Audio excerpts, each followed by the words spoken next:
After you've been fighting a fish for a while, your fish gets close, it's time to gaff your fish. Have you ever had the deckhand tell you to keep the fish's head in the water or to lay the fish out flat? Do you know what that means? Have you ever had to gaff a fish and not know what to do?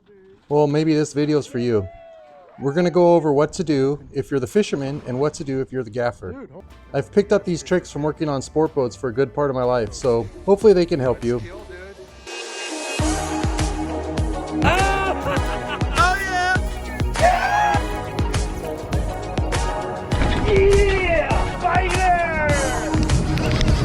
Oh, that's a big one. That's a monster. I think gaffing fish is a two-person job. Everyone always focuses on the gaffer and says what a great job they do when they poke it in the eye. But I think the fisherman has a huge role in this team event. If the fisherman can keep the fish calm and present it nicely to the gaffer, it makes the gaffer's job so much easier. When you're the fisherman, let's talk about what you can do. Basically, when it's time to gaff their fish, it's your job to keep the fish from moving crazy so that the gaffer can stick the fish in a spot that doesn't hurt the meat that we want to eat.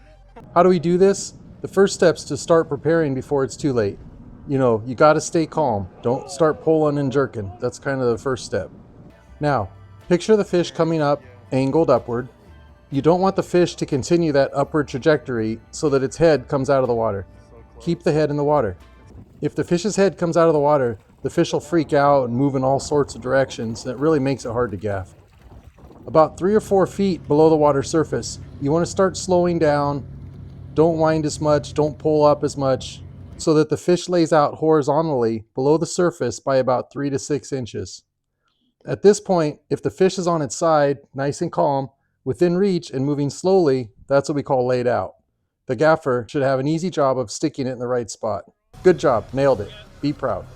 The last thing to remember is to put your reel in free spool when the fish is gaffed. That'll keep you from poking the gaffer's eyes out and let him pull the fish over the rail easily. Free spool, free spool, free spool. Free spool. Fuck yeah.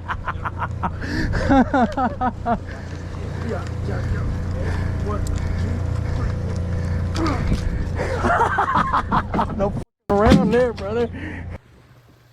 So what happens when you're on the other side of the gaff? This is definitely more complicated, so a little bit more to talk about. First, start by making sure you have the right gaff. The hook on the end of the gaff makes a big difference. You don't want to gaff a skinny barracuda with a big gaff meant for 200-pound tuna, and on the other end, you don't want to gaff a 200-pound tuna with a barracuda gaff. In general, I have 2 or 3 gaffs on my boat. I keep a big one, a medium one, and a smaller medium one. For the most part, I pick a gaff with a distance between the shaft and the end of the hook that will put the point of the hook where I want it on the fish. While things are calm and there's a little time to talk, I'll start coaching up a rookie fisherman in what to do when the fish gets close. It's good to remind them of what we just talked about. They don't always know what it means to keep its head in the water or lay it out flat.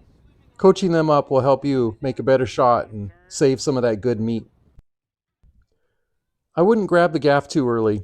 You might need to help somehow and don't want a gaff in your hands if you need to act fast. Also, when you do have the gaff out, don't put it down near the water too early. When the gaff's down, there's a chance you could touch the line, and if you stick it in the water, you can't move it quickly or you might spook the fish. When I'm waiting for the fish to come up, I'll usually make a quick note of where the gaff hook's pointed.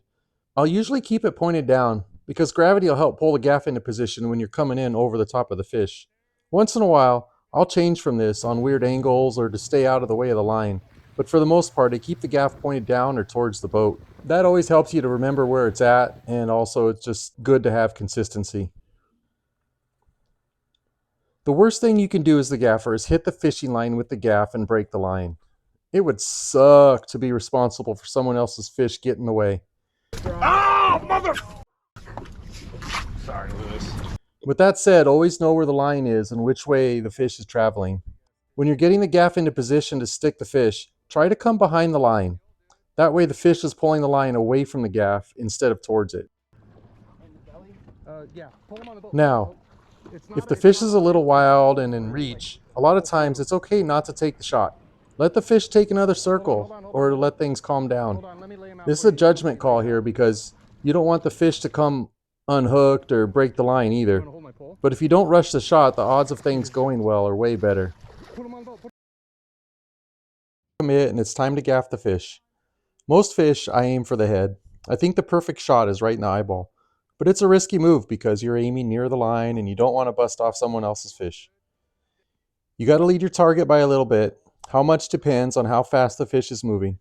I'll leave that up to you and experience. I try to avoid the top half of the fish since that's where the biggest chunks of meat are. I also try to avoid the back half of the fish because they'll shake like crazy when you gaff them.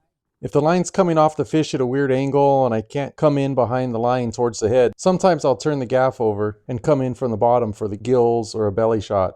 On a couple fish, halibut come to mind, I think it's best to gaff them in the stomach. Their heads are pretty hard and they seem to shake less when you stick them in the stomach. But with all this said, the most important thing is that the fish makes it on the boat. So anywhere is good if it's on the right side of the rail. Okay, when you're all lined up and ready to pull the gaff through your target. Gaffing's a pulling motion. Don't scoop. I see rookie gaffers try to scoop through the fish all the time. Don't do that. Pull the gaff hook through your target with enough force to fully sink the hook into the fish and keep pulling through the fish until the full weight of the fish is hanging by the gaff hook. I see rookies stab the fish, then they stop pulling and the fish jumps off the gaff hook. Usually, you should pull the fish straight onto the boat at this time. No messing around. On a big fish, you may need to wait for another gaffer or two, or you may need to time pulling it over the rail with a big swell, but those are exceptions. A side note on big fish, beware gaffing them when they've got some downward momentum. You want to get their head out of the water, so when they go wild after they get gaffed, they don't pull you down or worse, pull the gaff out of your hands. It happens. I've had tuna slam my chest to the rail and I've had a gaff slide through my hands. That burns. It's always good for a laugh, but just be aware. Keep the head pointed up. Don't let them get momentum and pull you down. So sometimes the fish does come in hot. Sometimes it's a wild fish. Sometimes there's lots of tangles. Sometimes there's more than one fish coming in together. A shark or a seal could be threatening to take your fish. Or even the fisherman could be doing some stupid stuff. There's reasons to rush a shot. Just pretty much do your best and let your instincts take over. It happens. Good fundamentals and muscle memory will help. I'll say it over and over again. The most important thing is that the fish makes it on the boat. You could breathe. Oh, that's a healthy one. Good luck and pray that the fish makes it over the rail. I hope you lose less fish and have less damaged meat. And I hope you get on the water soon. I've got color. That's it.